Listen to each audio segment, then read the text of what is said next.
I'm speaking on behalf of my parents. My question is that what is your advice to the Arab world to help the Muslim media, especially in India? The question posed by the young brother asked on behalf of the parent that what is my advice to the Arab world as far as helping Muslims, in particular in India, is concerned. See, depending upon time keeps on changing. A few decades earlier, the Arabs came to India to do business. India was on top of the world.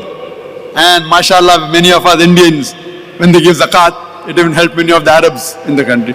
Now, Allah has given the black gold to the Arabs, mashallah. Now they are rich. And now we find that the Indians come to the Arab world to do jobs, to do business, coming to Dubai, coming to Saudi, alhamdulillah. The thing is, as far as my advice is concerned, that as far as the Muslims are concerned, I feel what I said earlier, that it's the duty of every Muslim to convey the message. And more facility Allah has given you, Allah will question you more.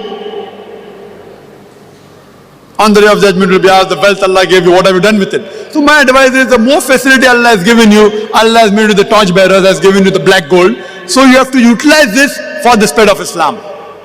Not only in India, alhamdulillah, in India there's no problem, mashallah. But there are people, Indians, mashallah.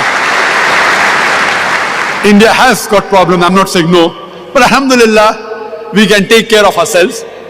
There are people who do require, there are orphans in India, orphans are living in other parts of the world, and people are supporting them, alhamdulillah, there's no problem at all. But generally, as a general answer, as far as the Arabs are concerned, because Allah has given the black gold, they should see to it that they spread the message of truth.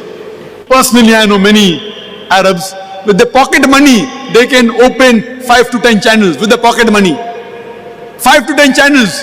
Allah has given them the wealth. So surely my request to them is that they utilize the ni'mah Allah has given for the good things, for the spread of the deen, so that it will benefit them in the akhirah. It will not benefit Islam. Islam doesn't require you and me. It is for their own benefit. Allah says in the Quran, Allah does not require you, but you require Allah subhanahu wa ta'ala. So surely on the day of judgment, it will help them to enter Jannah.